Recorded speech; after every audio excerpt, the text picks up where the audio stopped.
So, Sophie Sleigh-Johnson, thanks very much for joining me on Hermitix podcast. Delighted to be here, thank you.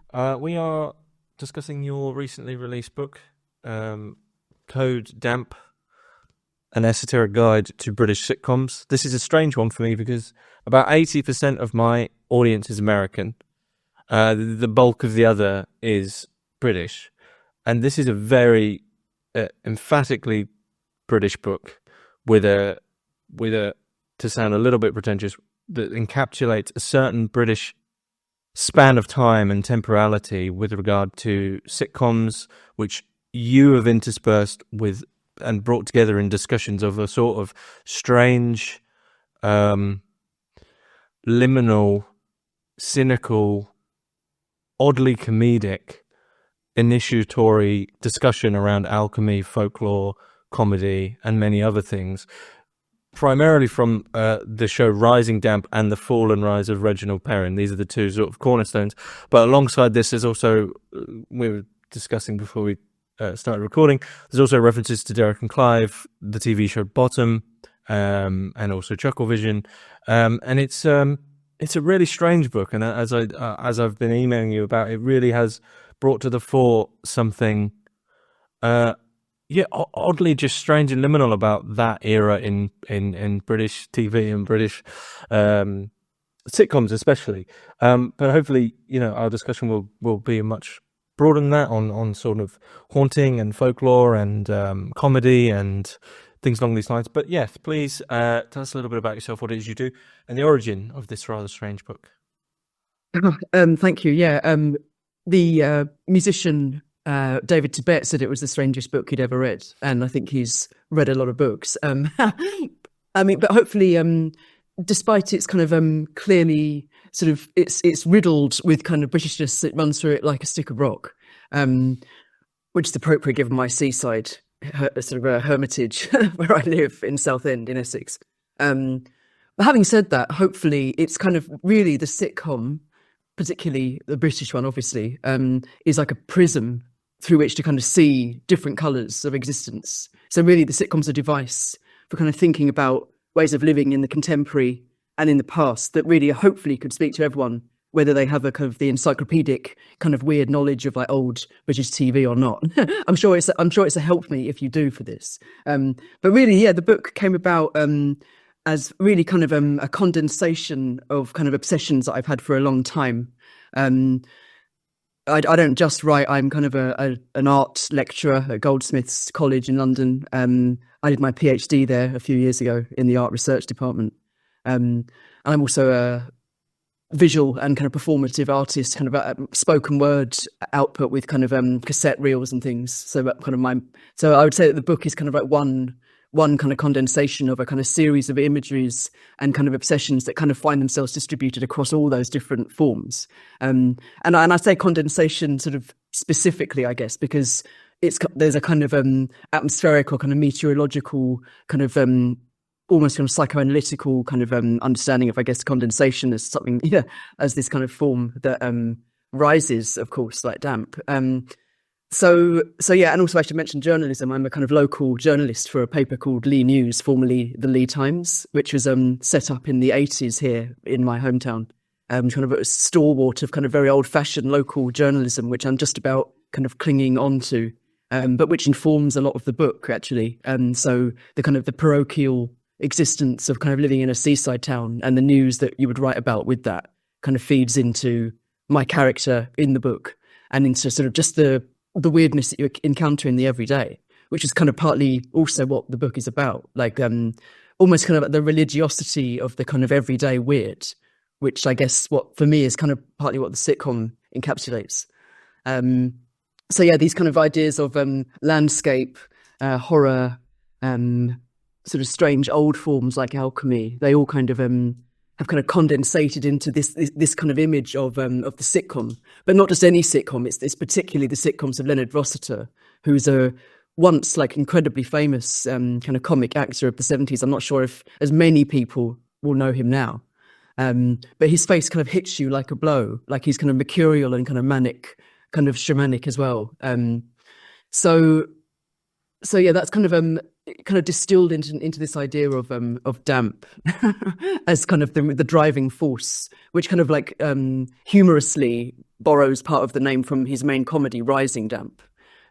So code damp is almost like you're being initiated into some kind of like secret when you read this book. There's something about damp that kind of it unlocks access to something. It's literally a kind of transportative material, kind of sort of base material in a kind of Bataille sense. And also the idea of code, I was kind of knowingly playing on the kind of operational sort of systems of old transmission, I guess, you know, taking the TV's history right back to kind of radar and all of that. Like TV begins in World War II, really. So very much sort of harbouring on those kind of old, very material transmission systems. So code in all of its senses, really. There's something intriguing that you said with respect to living as a seaside hermitage, as you say. I also live by the sea, and it makes me realise that actually the atmosphere of seaside towns is completely akin to sitcoms, specifically outside of the tourist season, walking through seaside towns and basically having to deal with something that feels like it's been left behind, that you shouldn't really be there right now, much like a cheaply produced sitcom where you can sort of see the set dressing and things along these lines. And this is certainly the feeling that your book emanates, is one of that point of view of the viewer of the sitcom, of really, I don't really entirely feel that I should maybe even be here, because a lot of this is an entry into sort of an asinine existence that is then dramatized. I mean, I'm thinking, I guess, specifically as well, I mean, you mentioned the shows of Leonard Rossiter, but a great example as well would be the TV show Bottom, where they are playing on that directly, with the set itself being probably as close as you can get to a theatre set without it being quite literally a theatre. So there's something there, I guess, of that feeling of being within the fourth wall and just being somewhere that you're a bit out of place watching a sitcom. Especially, as we said before we start recording, a lot of this is when you're a child. a lot of this experience is being out of time and being out of place with these TV shows. Yeah, definitely. I mean, particularly British kind of seaside towns are obviously kind of a remnant of a different kind of industrial age of travel before the kind of package holiday. So you're already kind of set up in the kind of like an empty theatre, really. And nowadays, like a lot of seaside towns, they either kind of reboot themselves on this kind of like horrible sort of like vintagey like shtick, or like Southend, they're a bit more kind of like rough and ready, I guess. But that has its own pitfalls. But definitely, like, I mean, particularly Southend, it's like a sort of B.S. Johnson sort of novel, but like, you know, sort of the sort of day glow glare of the kind of amusement, and then sort of like crack dens just behind. It's kind of not. I don't wish to be like downplaying Southend at all. I think it's a fantastic place. Obviously, it's kind of like one of the kind of animating spirits of Code Damp. But and by the way, that's brilliant. That's what I think that the kind of the seaside postcard, kind of dirty seaside postcard, kind of like ribaldry, really, I think goes back to like the kind of music hall, or even, dare I say, kind of even further back, the kind of mummer play or kind of carnival type festivities of kind of an older kind of English kind of magical popular forms. So seaside towns equals brilliant in my mind. But that sense of the stage set, though, of course, with Rising Damp and also with Bottom, like there's the claustrophobia of those sets. Bottom does sometimes move out of the flat to greater or lesser kind of effect. Although another one that's very, very kind of like Beckettian, I guess, because they often play on the fact that they were kind of the two characters in Waiting for Godot. Another Bottom episode is them in a appropriately for the seaside fairground discussion in a carousel where they get stuck, and that is entirely shot in that. And they never leave that kind of tiny kind of bucket that they're sitting in, where they're stuck on the big wheel, the Ferris wheel, in fact. But with this kind of claustrophobia, Leonard Rossiter and Eric Chappell, the writer, both said that like it never really worked as well when they took them out of the house. And the actors didn't like it either. They had to have that kind of intensity of this kind of closeted world. And it will be no surprise to anyone that I repeatedly rewatched The Rising Damps for various reasons. And I know these episodes so well now that I kind of see when they break out of character and they're laughing at what they're doing, and but that kind of tension of that is really interesting to see, that it's still kind of held together by this kind of well, for me, the holding structure, the miasma, the kind of meteorological, aesthetic, social kind of formation that is the rising damp, that kind of structures literally their lives and kind of the misery that it kind of entails, supposedly. Mm-hmm. So and we should delve into this. I mean, I guess for all listeners, because it's probably fairly rare these days that anyone would watch Rising Damp. I mean that, no offense. But this metaphor of dampness, how do you use it? Where did it come from, and why does it hold such an importance for you with regard to this broader discussion? Francis Bacon, the painter, said a really great thing. He said that he sort of collects photos, and the photos, he'll kind of just have them around near him, and the images will also kind of compost in his mind, and it will be gradually kind of, these ideas will be kind of forming and churning, rather like a kind of alchemical process of kind of like material, like mulching, and something will come out of it. And I think that the idea of damp as a kind of metaphor, but also as a literal kind of process, has been kind of with me for a long time. Mostly really because of being near these kind of Essex marshes. It's one of the kind of main sort of states, the kind of affective states when you're in these kind of marshlands, is this kind of misty damp. Daniel Defoe, who kind of wrote a tour of the Eastern Counties, called Essex the damp part of the world. Where kind of the sea and the kind of mud kind of blend, and the sky as well, when it's kind of the kind of Tupperware grey dome of the sky when there's no obvious sun burning through. But so there's the kind of Essexian kind of sort of landscape affect, and then there's the kind of my own experience of kind of damp in kind of Southend flats, where I've been told by estate agents, well, look, of course it's damp, you live near the sea, and then the kind of wider metaphor, where they're kind of like, not to get too kind of Peter Ackroyd, but damp is the kind of meteorology of Britain, the raining and kind of grey. So for me, damp kind of operated through kind of thinking about landscape and kind of more sort of societal kind of metaphors, I guess.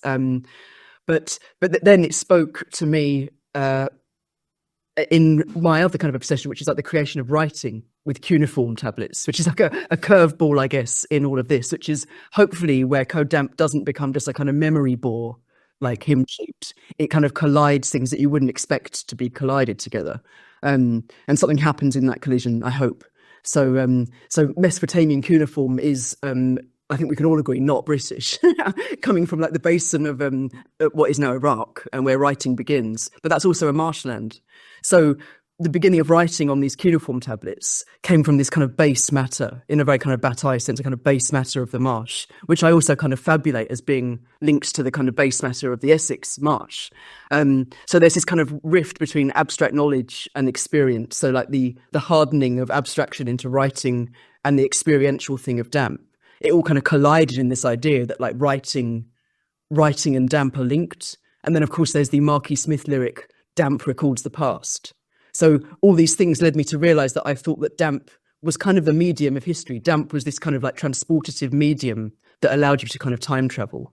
And then I kind of linked that back to like something way back in the back of my brain, like watching Rising Damp as a child at my granddad's house. And my granddad kind of runs through this book a lot as a kind of guiding spirit. Because he was also a landlord. He had lodgers. And he also loved Holston Pills. So there was this kind of like slightly Rigsby-esque, although he was very different to Rigsby, much more benign and kind of polite.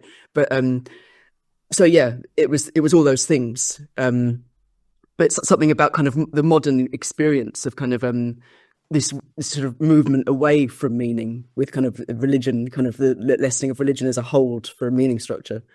Something in this the cuneiform kind of bounced back as like a way of reinvigorating something kind of meaningful about how you experience time through materials.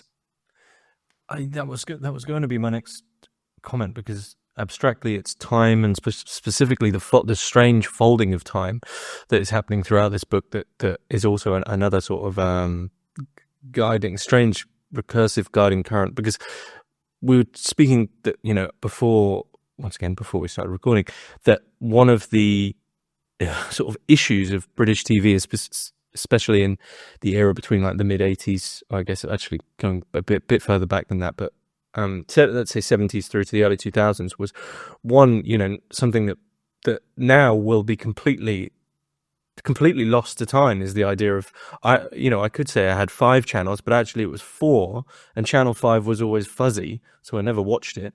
And the idea, looking back, the absolute lack of resources, because time was entirely folded in these channels, because it was probably about 50% reruns. In fact, it was a common joke at the time, why do I pay for my TV license? Everything is reruns. But also what you're saying about your grandfather loving Holston pills. My grandfather would every now and again would say, I would kill for a Woodbine, which is a cigarette which is basically long since gone. And so this sort of strange cultural folding of time by way of, especially when you're young, having to quickly connect to just a context that has been thrown out of time at you in the strangest way. What do you mean? It's a pretty big question. What effect do you think that has on someone's mind that is maturing to experience time and space in that way? By kind of being thrown these kind of anachronistic symbols or kind of experiences. Yeah, exactly. Yeah, I mean, I guess the idea that like a TV show is like a rerun or old or anachronistic is a product of like the late 20th century. So kind of like the durations of kind of whether something's old or not is increasingly kind of accelerates, doesn't it? Plus, we're kind of obviously, as we all know, in this hauntological sense, kind of constantly bombarded with kind of the past, the recent past, and the not so recent past, and the even more not so recent past. I mean, I think one has to constantly work on one's own kind of like one's canon. You have a canon that you're constantly churning out and kind of remaking and reforming, and we shouldn't labor under the kind of illusion that we're kind of like self-contained kind of beings, I don't think. So we're kind of constantly being kind of remade, but certain things like keep returning and stick with you.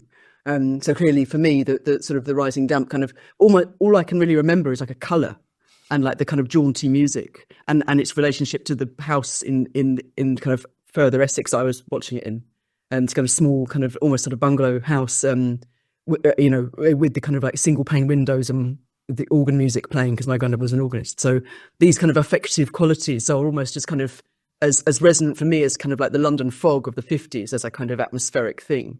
But in a wider sense, that kind of, what does it do to someone to kind of be constantly kind of bombarded with anachronisms? Well, surely it can only but kind of develop you. It would be the echo chamber of the present. I'll leave it.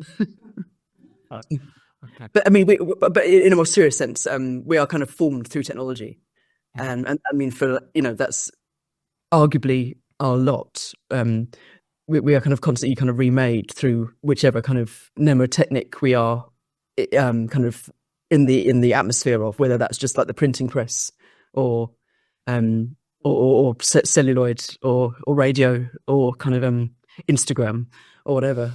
So. It's always been the case that you have to adapt to those kind of collisions. It's what you kind of do with them. I think that's the kind of how you kind of mobilize them and operate with them and kind of build a kind of world with them that's important. And you consider this supernatural. You mentioned a few times that this is somewhat supernatural, or at least sitcoms are in some way supernatural.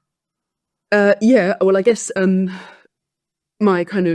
my answer to that is to think of the link between kind of humour and horror for a start. So my linchpin for this one is Arthur Machen, the Welsh kind of proto-psychogeographer and sort of horror, sort of weird story, kind of supernatural writer from Wales at the kind of turn of the last century. And he's getting that idea, I think, from people like Rabelais, who are kind of obviously more kind of Renaissance humanist style kind of writers who are entirely in the kind of genre of like the grotesque, and much more kind of ribald, kind of arguably more kind of joyous and sort of approach to writing, and the kind of imagery that's used. In like truly carnivalesque. Of course, Rabelais gives kind of away to this idea of the carnivalesque later on in theory. So Machen kind of forms his kind of drinking society called the Rabelaisian Order of Tosspots, and so he's kind of really steeped, very anachronistically, obviously, some centuries from Rabelais, in this idea that kind of humour and horror, something kind of strange, is also kind of like funny and terrifying. So for me, that's the kind of ultimate premise as to why sitcoms are, in a way, like more kind of scary or terrifying than anything that purports to be horror. And the kind of almost like hermetic flask of the kind of sitcom set as well. And the kind of proximity to the sort of the repetition and the kind of the same kind of atmospheres. So on that front, that's why it's kind of supernatural. And then people like Leonard Rossiter kind of illuminate that with the kind of flair that's kind of so bright, through a kind of mania, through a kind of demonic, quite literally kind of demonic, or I think he's like a demon in the way that in Dennis Potter's play Brimstone and Treacle, a kind of demon walks around the streets in the 70s. I think Rossiter's a very similar person, but in real life. And it's activated in the roles that he plays, which are always quite similar roles anyway. So yeah, Rossiter particularly is like the linchpin for me of how the sitcom is supernatural. So these two moments of Rising Down, but also the Fall and Rise of Reginald Perrin, are these kind of two poles of like a kind of like a sort of strange attractor or something, drawing on these kind of older, weirder forms like the kind of Harlequin or the grotesque or the kind of passion play. What's sort of strange in that is that weirdness, because as I was reading your book, I was thinking of two very, very recent, one single episode, which was, I think it was actually the most recent episode of Black Mirror, which was Demon 79, I think it was called, which is a play on this sort of feeling. I don't think it works very well. But also the entire anthology series Inside Number 9, which I'm hoping you've watched. And it made me realize, as much as I adore Inside Number 9 and much of the work of Steve Pemberton and Reece Shearsmith, that the self-knowingness of the weirdness, especially in the more folklore-centered episodes, kind of negates the weirdness. There has to be something here which is more like an id that is just bursting through and not known.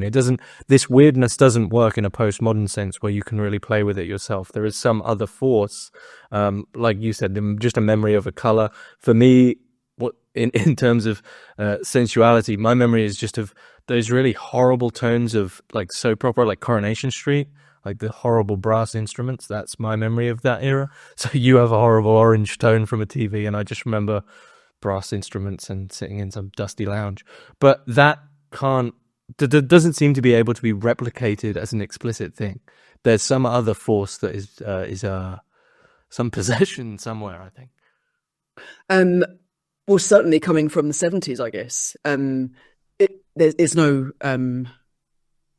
surprise that this kind of the sitcom, the kind of the prism, these lights that you're seeing, these old daylights that don't exist anymore. It's a world of texture that is lost. There's a kind of and that's the kind of mulching, kind of marshy, kind of like weirdness. Indubitably, that kind of, you know, oft quoted kind of like threshold moment of the 70s where maybe the 60s it's just kind of like the fulsomeness of the 60s is kind of like realizing itself in the 70s, and then the 80s does feel very, very different as a kind of time of technological change and financial change and all of that. So the 70s really is that kind of like interstice weirdness, which isn't retrievable, but at the same time, I don't want this to just be kind of like a sort of look back, or this book rather to be this kind of look back thing, because it definitely isn't meant to be that. It's meant to be about kind of colliding forces that can still be invigorating or kind of mobilized as a kind of like a liberation theology for now.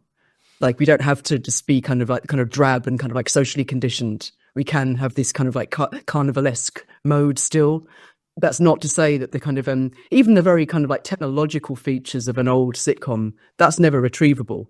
It's entirely kind of technologically preconditioned on those apparatus and it's obviously tape in the sitcom, but I'm immediately thinking, of course, as well of the thing that I think surpasses all work ever, which is the 1972 A Warning to the Curious, which is the M.R. James ghost story adaptation, which is on film. It was Lawrence Gordon Clark said it had to be on film, and that's probably what gives it that kind of utterly beguiling and really transportative feel. It's almost undescribable, really, I think. Mm-hmm. Okay. There's a couple of things I want to touch upon. I mean, one of the questions that I want to bring in, because I know I've completely ignored the line of questioning that I sent you, so I apologize. But so one of the things that's emphasized, so I don't want to keep doing this look back thing, but one of the things that's emphasized is this weirdness of popular culture and, of course, from this era. And when one thing that really your book did bring to the fore was not so much this look back, but actually what were the subjects that these shows were looking at. And I think of my least favorite, some others do have them. I mean, when you write out the premise for that show, why would you want to watch that? And when you write out the premises for many of these shows, I mean, Bottom is another example of you as a viewer are basically being put in a Beckettian miserable existence. And so many of these shows center and revolve around a situation and characters that ultimately are losers, are down and out, are miserable. They're usually completely poor. They have no money. The situation is as you've mentioned, battalion, base matter, bottom of the barrel, sort of mulchy existence. And there's a question of why is this so endearing? Why do people want to spend so much time in these settings, specifically when what these characters are usually up to is a repetition of a certain form? Eddie and Richie usually, I mean, their whole thing is to try to get laid just time and time again in their awful setting. And another one that we mentioned that's a bit more recent, Chucklevision. I mean, that's just sort of a strange slapstick calamity of two buffoons. Same with Some Mothers Do Heaven, and he's watching this absolute cretin just bumble through life. Actually, my least favorite, I will get it in here because I hate it so much. On the Buses. Why do we want to spend our time in this? So there's some, odd sort of almost British fetishistic misery that we're entering into, and it's just a strange question to me: is why do you think time and time again we want to enter into that? And also, do you think that's still around? Do you think we're still producing, or have we entered fully into the happiness era? Yeah, no, we're not producing it anymore, is the answer to that, because we're sort of very much in a kind of mode of like sort of passivity and sort of nothing can be nasty. But to go back to and I'll extrapolate on that further, but the losers, they're kind of celebrants in a kind of devotional form, I think. They're kind of they're saint-like. They are, I mean, I suppose also the idea of loser really depends on your kind of definition of what like kind of success is. Like, in fact, I had something I wanted to just briefly read. It's a bit of text from a good friend of mine, an artist, Om Lecker, who writes, "Advanced slavery proficiency in denotes qualifications for approval as satisfactory for structure that is success in the system of measured standards, inevitable when living beings are regarded as effects, not source." So, like, I mean, he put it better than I ever could. Or perhaps he didn't, but yeah, so these losers, we have a kind of communion with these kind of losers that aren't afraid to show their shadow side. And the people that are afraid to do that lose out in the end. They're the losers, I think. So there's something about sharing in a kind of communal unhappiness, which is kind of like the grit and the granular of this kind of what the damp is on the wall. It's things not being kind of polished and safe. So too much comfort rots the soul. And as Freud said, we all need a modicum of unhappiness. And having said that, I'm not kind of sort of prescribing like depression or kind of terrible living standards either. I'm not saying that that's fair. and obviously kind of damp and the wars of the kind of rising damp fixers are kind of a thing going on now, like whether rising damp exists at all in property developers and all of that. Like it's an ongoing thing, this kind of bizarre sort of the damp is a kind of symbol of like status or kind of aspiration, or it's nadir. But I mean, these kind of losers, you know, I mean, totally granted, some others do have them. It is like, you know, taking the biscuit, and I haven't written about that. But to get it in. No, absolutely, it's important to get these kind of like images in because they are on the table, aren't they? Chuckle Brothers, they're like holy fools, with an emphasis on the fool. But discomfort is a fuel that's funny. People kind of like lying around, like pampered with like literally no texture to have to negotiate. To me, that's like watching is worse than death. I suppose something like I don't know, what would it be? The Kardashians or something. It's like the opposite of bottom. But I know who I think the loser is in that scenario. So, you know, I'd much rather be the person that has the kind of the need, the granular need to keep trying, the kind of to have a drive and an obsession, is kind of worth its weight in gold, I think. I mean, it's interesting because you mentioned passivity, and you've also mentioned, and in your book mentioned this in relation to folklore as well. You know, the alchemical task, and there's a strange alchemical task happening in these sitcoms where there is you can't have an alchemical process of refinement whilst being passive. The Kardashians are never going to develop because they're completely comfortable, and so there is this being put in a place of discomfort. It's what's strange is that it has. I mean, Charlie Brooker spoke about this a lot in the early 2000s, that when you look back at things like Bottom and Rising Damp, it really has no connection to modern aspirational culture. There isn't anything to aspire. There isn't anything to aspire to here in material, but there is a personality of a Sisyphean personality.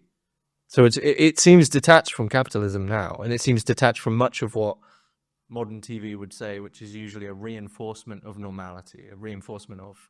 Yeah, that reinforcement of this kind of so-called reality is a delusion in some senses, though, isn't it? In some senses, I mean, there are plenty of tenements. You know, the people live in really bad circumstances still.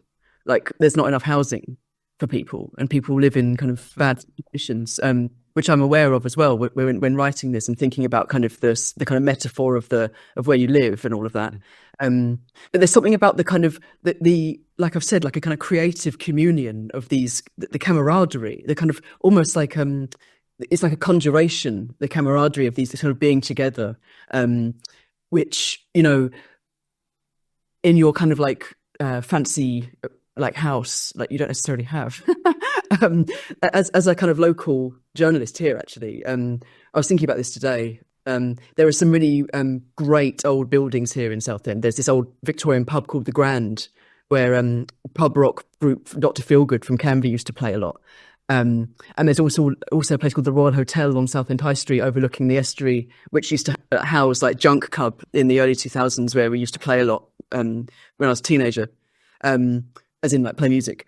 And many other bands did. Both these venues have become what you call plush apartments, or one of them is in the offing to become a plush apartment, and one of them already is a plush apartment in the lingo that they use.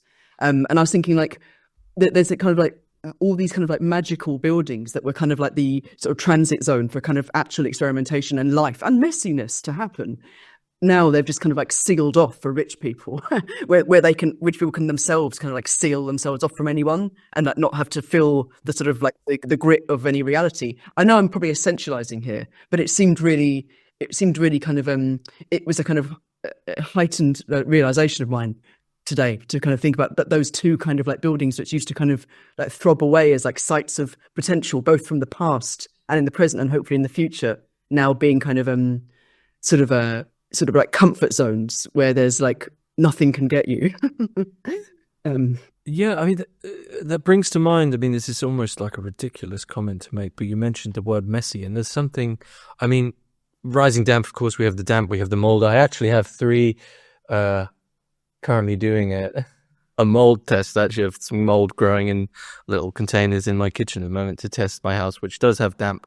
But if you Google damp in the UK, it just says it's normal in the UK and just wipe it away, right? It's just this thing that appears every now and again and you just deal with it. But this notion of messiness is, I mean, this completely relates both back to Bataille's sort of base matter, but also something possibly, it's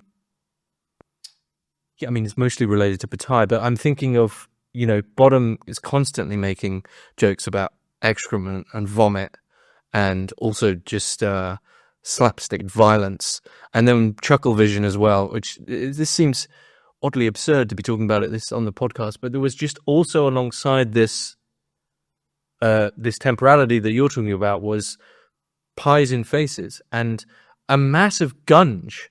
I don't know if you remember the whole era of just kids TV was just gunge, and the whole premise of many shows was dumping people in gunge for it generally feels very strange to think about now that was the premise, and everything has become that sort of Dionysian aspect of messiness has been removed. And I mean this was you have this quote from page 45, this idea of the urge to fill space, and I guess that messiness and that sort of intrusion into the attempt at normality, that attempt at cleanliness, which came probably post 80s with the sort of rampant rise of aspirational capitalism. With that, just came entertainment that sought to just fill time, and I don't think Bottom was trying to fill time. It was a real.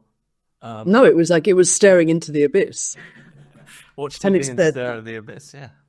Or the arsehole of the abyss or something. But I mean, of course, the bottom was like a wordplay on obviously like bodily fluids and stuff and kind of funny parts of the body, but also like the nadir. Like I've reached my bottom, Richie says in the first episode, which means like I've reached like the nadir of hope as well.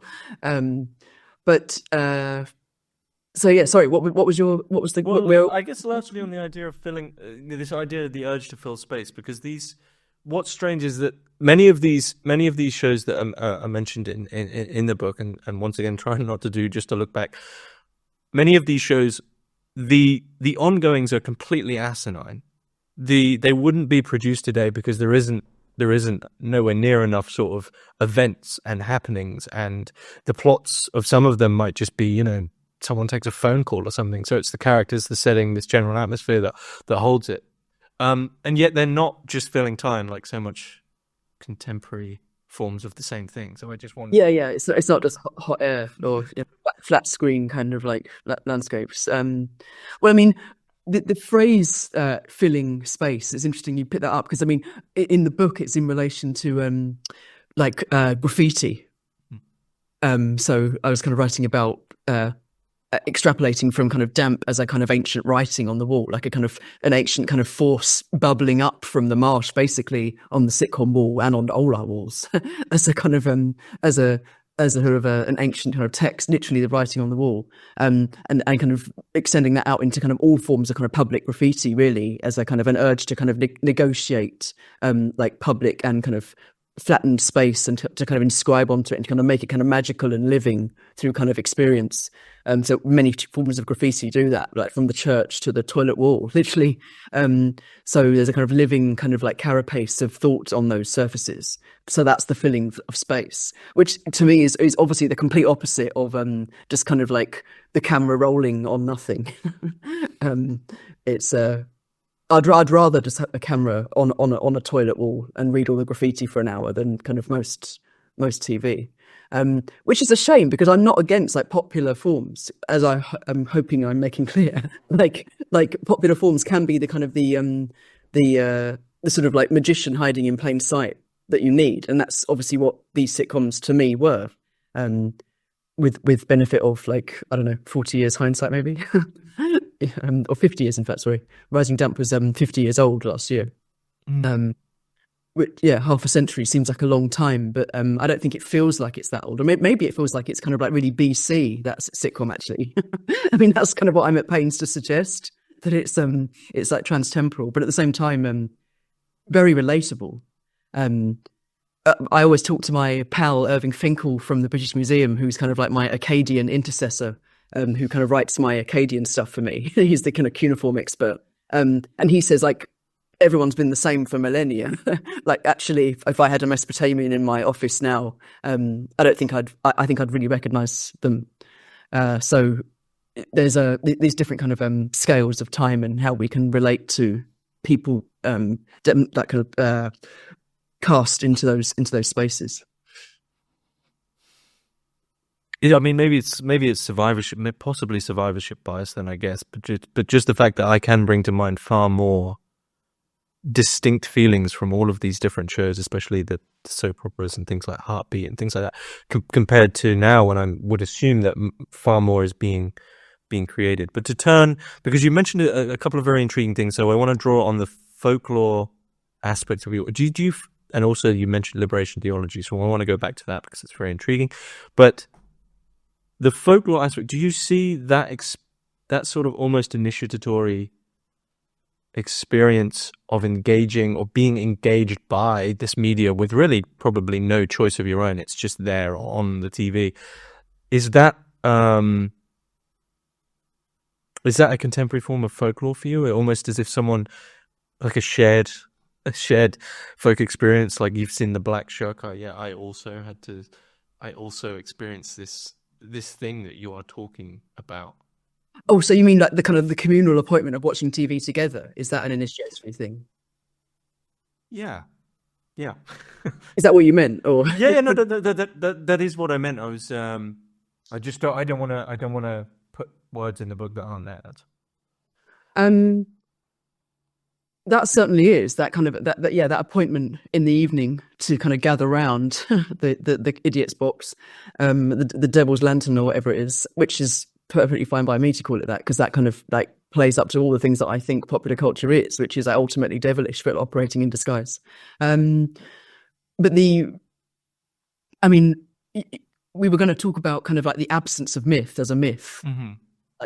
In modernity, kind of like the sort of trouncing of residual forms of kind of mythology or folklore in favor of a kind of like scientific kind of positivism and like truth-based sort of stuff. I guess my kind of reference again, rather particularly maybe in some regards, is kind of Bataille in the sense of kind of like dramatizing existence in general, as he says in her experience. But I mean, the folk horror thing inevitably is a kind of fallout of that, trying to find kind of these residual kind of weirdnesses in landscape as a metaphor and as a kind of real sort of hypnagogic terrain. So they really are magic. I think they are like a spell, particularly those kind of M.R. James adaptations. The kind of haunting use of the almost like kind of abstract fugue-like states that the character is in, particularly in When He's the Curious, when he's running across the beach, becomes this kind of color swatch almost in the most kind of crepuscular and kind of like hazy film footage. That's definitely initiatory, and I know it was for kind of children that watched it at the time. Not that it isn't for someone that's watching it now, but we obviously, I mean, I would love to kind of watch I'd love to have the reel of that projected, and I could watch that in its original, as intended format. That would be great. I feel like I'm kind of getting into my own kind of fugue state here. Can you reiterate what the question was? No, that's completely fine. I'm going to jump back to something else you said. I think it's good to just generally, because there's a lot of ideas flowing around here. It's extremely enjoyable. But you mentioned that pop culture is devilish. Why do you use a lot of religious terminology? And personally, I've just described pop culture as devilish. What makes you feel that it's devilish? Well, there was a sense in which, quite literally, pop culture was the devil in like the 50s. Well, I guess like the kind of the teenage years of like the 60s, late 50s, early 60s. The rise of a kind of a less kind of conditioned subject, and the sort of liberatory kind of frequencies that unleashed on many levels, and with some sort of fatal, obviously, consequences, and some strange undercurrents there. I think, like I said before, popular culture is a space where kind of things can kind of seep out unbidden, even to the extent of the kind of subtitle of this book, because I think some people might pick it up thinking they're going to get like a sort of coffee table account of all of the, like Britcoms, but really what this is, as far as I'm concerned, is like a religious treatise that kind of snuck in as a kind of guidebook to sitcoms. That's an example, I think, really. That's like the most clear example I can give of how popular culture can be devilish. I mean, I've already kind of mentioned the brimstone and treacle kind of thing of someone kind of someone like within the diegesis of a kind of family life and like a London street can actually kind of be invoking kind of other forces, that sort of evil forces, I guess, in that case. But evil forces that are kind of necessary for people to kind of wake up and realize what their actual behavior is like in their own kind of apparently kind of morally justified world. But again, that's this thing about kind of sort of modernity and the kind of the problem of kind of myth, really.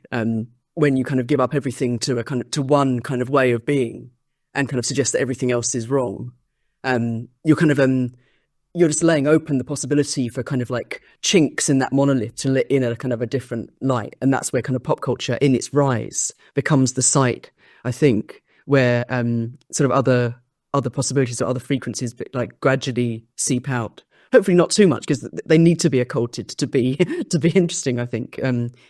Which is, not to kind of drift off too much, but like the kind of the contemporary kind of obsession with kind of witchcraft and all those kind of forms, and kind of like Simon O'Sullivan was saying on your recent episode not so long ago on this show. Simon was saying that he doesn't like magic with a capital M as a genre because that's not where the interesting stuff happens. But pop culture is this kind of like a masquerade, where these things can kind of hide in plain sight, I think, where the kind of grotesquerie can kind of perhaps be palpable. Why do you think it was that shows like Rising Damp then really did sort of let the cat out of the bag where that's concerned, and that released magic that we don't really have, not capital N, but that we don't really have control of, and is liminally very, very strange? Why do you think it was that these shows specifically, released it in such a potent form? It might be a disappointing answer, but I'll go back to one of my first points. Leonard Rossiter, that's why. I haven't just chosen any 70s sitcoms. By the way, I do quite like On the Buses. I like the opening credits are filmed in Southend bus station. And because I refuse to distinguish between art and life, like the kind of existence of like these like old sort of TV artifacts and my life and kind of characters, both real and imagined, intersect. And I wouldn't have it any other way. But anyway, I think Leonard Rossiter's kind of he's the kind of like crack cocaine of acting, of comic acting, and he's a master alchemist of the 20th century, and he's the reason that. And we haven't really mentioned The Fall and Rise of Reginald Perrin very much yet, but I think that does need to be brought in, maybe, especially when we're thinking about kind of capitalism, and the kind of the banality and desperation of everyday life. But his life is very different to the kind of like drudgery of the tenant. Just to get a little, like Rigsby has his special brew of tenants, and. Like Bottom have the kind of like shit-stained walls.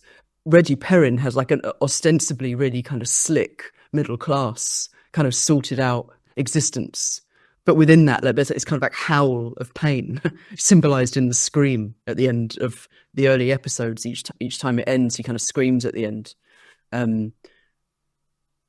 So both they're kind of like a kind of duality. These two kind of characters that he plays, Rigsby and Reggie. Like this strange kind of mirroring of the kind of R names with the 6 letters.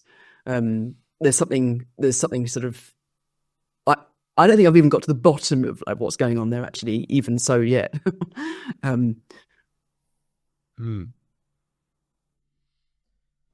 have a really abstract question. You'll feel free to cast it aside if I'm completely on the wrong track. But you mentioned that this is a religious treatise, and there's or you see your book as a religious treatise, and this I think I hope I'm on the right path here with this liberation theology, in the sense of shows like the ones we've mentioned have a sort of catabasis, this descent through hell as a form of alchemical change, which is both there with the characters who are usually living Beckettian, Sisyphean lives that are very firmly rooted in a British working class reality. So this wasn't sort of dramatized for effect. This is very real for many people, and as you've said, still is.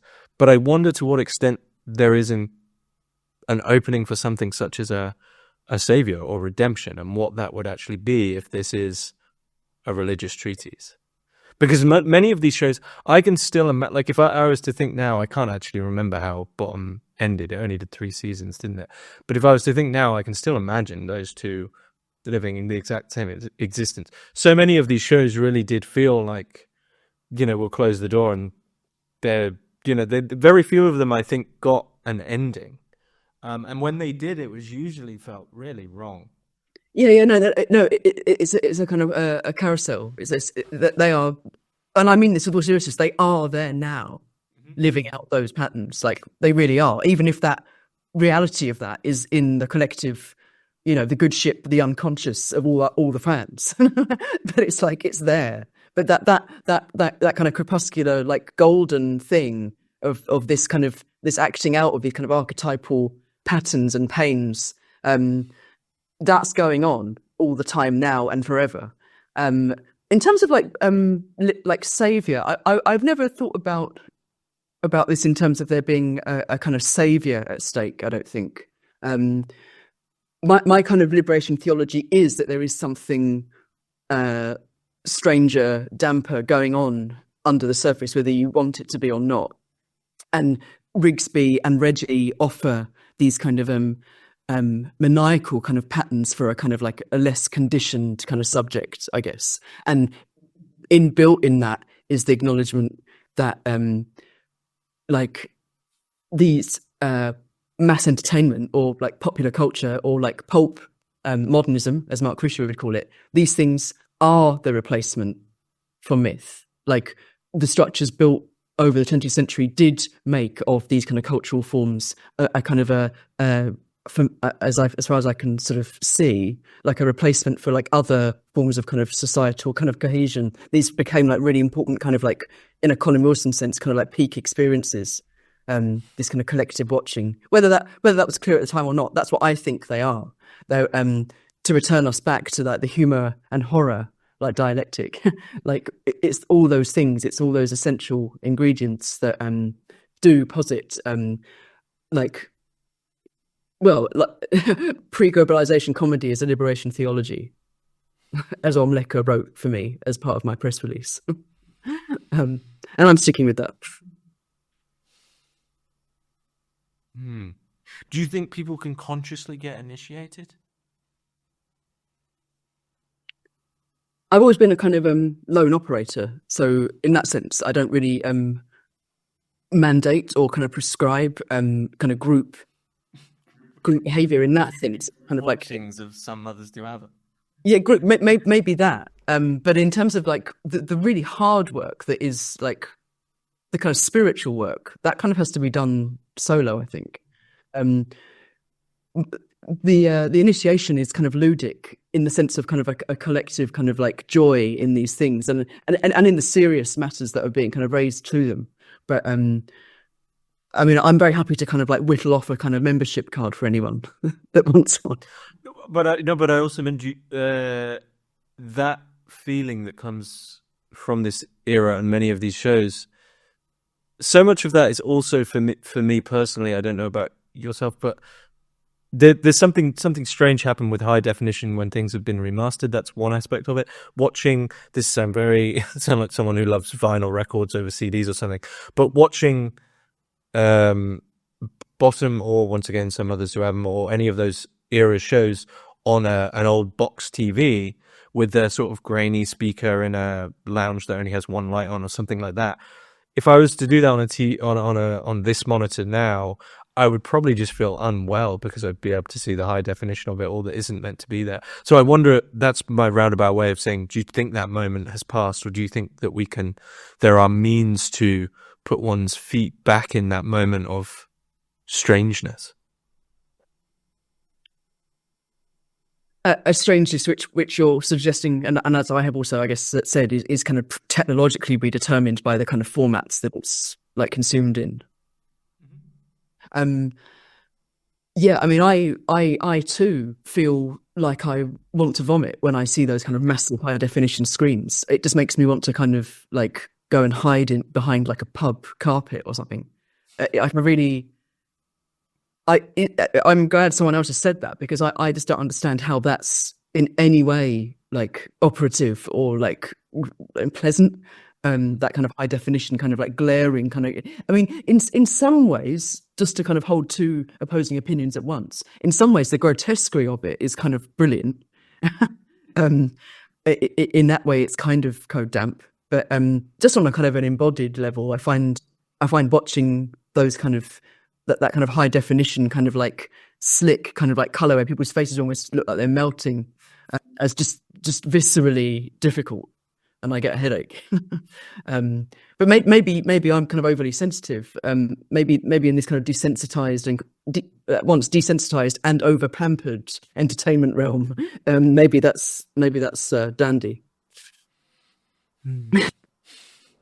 That is exactly what I was mentioning, though, because I remember seeing a 4K TV with I think it was an old episode of Coronation Street remastered. I don't know who's remastering it, but you could see the makeup. You could see like the small amounts of, and it changed it into something grotesque that was new, but grotesque for the wrong reasons. It went too far into the fourth wall, and I know I couldn't suspend the disbelief I needed to experience it as in the original sort of liminal way, and it was disappointing. I mean, the chinks that I'm mandating one looks through to kind of see something weirder, something real lurking beneath. That's not what I mean. Exactly, it's like a new form of it, right? Yeah, but it's a very it's a sort of a drab and flattening one, isn't it? Literally, albeit very brightly coloured one. Yeah, I don't have the kind of necessary kind of formula to kind of navigate out of that. I guess code damp is like very well,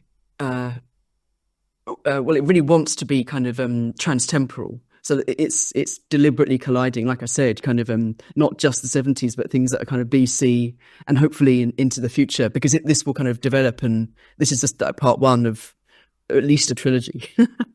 What's the plans for the next two books? Yeah, well, I mean, or are you not talking about that? Would be killing. But definitely more about the pub. That's definitely as a site of kind of conjuration and convivial kind of carousing via Arthur Machen. That's going to be a fragment of it, definitely.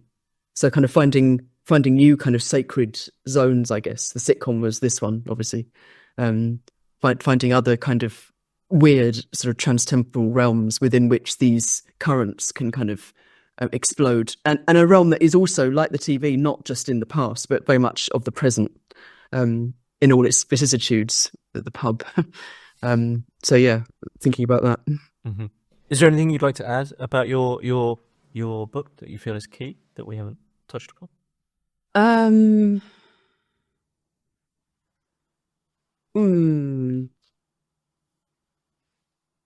I guess I wanted to kind of, I've probably been more than at pains to kind of instill in the import that like damp is like an alchemical function.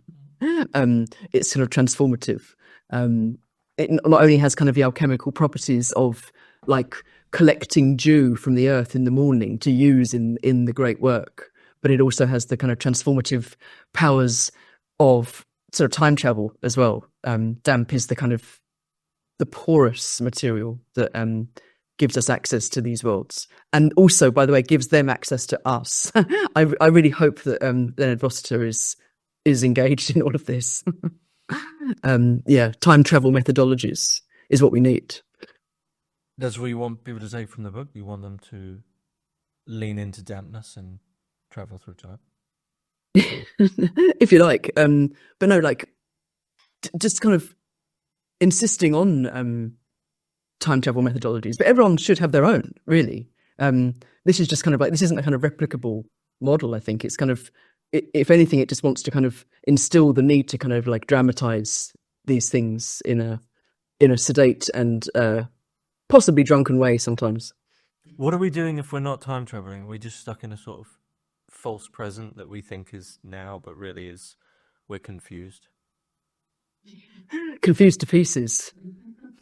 I mean, that's a big question. What is now? For me, now is well, last night I dreamt about Richard Beckinsale, actually. Weirdly, I'd obviously been watching Rising Damp on repeat, and then he just turned up in the dream. One of the main characters in Rising Damp, his character is Alan, the student. So that's now for me, like confusing like reality and dream heavily in the dark January of Southend-on-Sea. I mean, it's a big question, kind of how do we relate to now? As always, my answer probably would be to kind of collide the now with other time spans. That to me is the only way to do it. I don't have a kind of a sort of prognostication or a kind of a prescription of kind of in the wider sense what now is. Do you? Well, no, I'm trying to think about this, I guess, in relation to sitcoms, that they seem to remain in the present, and and if this is what people are engaging with, there's a Netflixification of a lot of current productions. They have a certain look, a certain feel that I find really difficult to engage with after even 5 minutes. It's just, it's overly produced in a way that is at worst, it's not even garish. It's just boring. Yeah, That I guess that's the present that I'm referring to, is that a lot of these shows don't have these feelings or don't have this engagement, which is or just even haphazardly, or as you said, drunkenly taking you temporally in different places. It's all very now. That just sounds like a complete tautology. But there are shows that just feel like they haven't really done anything in any direction. For sure, yeah. The sort of you are. I mean, I definitely fall foul of the refusal to be a kind of like bite-size, sort of understandable, streamable metric, which is at once kind of like contentless, but also kind of like costs a lot of money to make. So yeah, the now of that kind of streamable entertainment is certainly torrid, I think, but not in the right way, not in the kind of like damp, kind of granular way, but in the kind of treating audiences like they're idiots and like can't deal with kind of like things that aren't explained or like clearly kind of if there's not always like a kind of clear beat, or if it's not kind of like pertaining to like a particularly kind of populist kind of like theme, like there's never kind of danger and fear in kind of whether someone might not like something that's kind of produced and made. So much of the stuff that I love, obviously, as you said, wouldn't get made now. But that's just the kind of the cowardice of the people with money that are telling people what they should like. Yeah. So and the reasons it wouldn't get made aren't necessarily sort of reactionary reasons, because of that era. There is a lot of dreadful tripe of that sort as well. You know, the reasons it wouldn't get made is because the risks are strange. I mean, once again, to describe many of these shows is to say, well, why would someone watch that? And yet it worked, and there was something revealed in that. Whereas now I wonder what the pitches for shows now really are. They also don't make sense to me. So yeah, no, not at all. Like I said, a sort of a flattened kind of metric that just keeps everyone quiet. Not much experimentation now. People won't take risks, as you say. Like risks apparently are too high to sort of try things out, which is why you know, just to be a bit reflexive, which is why Tarek Goddard, my editor at Repeater, he did take a risk with my book because you know, it's not easily explainable, although the tagline would suggest it is. But if it weren't for people that kind of were full of soul and actually encouraged the experiment or the kind of the obsessive, my book probably wouldn't have happened. So thanks to Tarek. Well, I'm glad it exists. It is a really strange book, and Yeah, I struggled. I really do struggle to describe it. But for anyone who's, I guess, found this conversation interesting, go pick up a copy because I'll put links for it in the description below. And also a big thank you to publisher for sending Repeater for sending me a copy. Is there anything? Yeah, is there anything else you'd like to add? I suppose on a kind of logistical and practical level, your previous guest, Simon O'Sullivan, who's at Goldsmiths, and whose kind of work, I guess and milieu of whose work I kind of operate within. Both him and I will be sort of talking together at the BFI on the 3rd of March. I'll be doing a kind of presentation about Code Damp at the BFI Reuben Library, and then Simon and I will be talking about these kind of themes, like extrapolating, I guess, in relation to his own writing and practice about myth work, landscape and place, fictioning, things like that. So this will be kind of drawn out, with Simon on that date. Is there a link for the event, and I can put that in? I will send it to you when I have it. Yeah. Okay. Well, yeah, there'll be links for all this stuff when I have them and etc. in the description below. But that seems like a good place to finish up. So, Sophie Sleigh-Johnson, thank you very much. Thank you.